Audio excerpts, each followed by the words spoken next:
खान साहब और वज़ीर आला पंजाब से अपील है कि खुदा का नाम है इन बंदे हाथों को देख लें और पाकिस्तान का जो सरकारी हॉस्पिटल का निज़ाम है उसको कम से कम ठीक कर लें।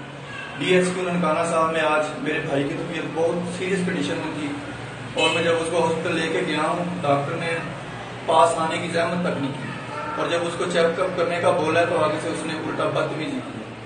और खुदा का नाम है इमरान खान साहब, खुदा का नाम है, इसको ठीक कर लें और तमाम भाइयों से अपील है कि मेरे भाई की सेहत के लिए ज़्यादा से ज़्यादा दुआ करें। Thank you.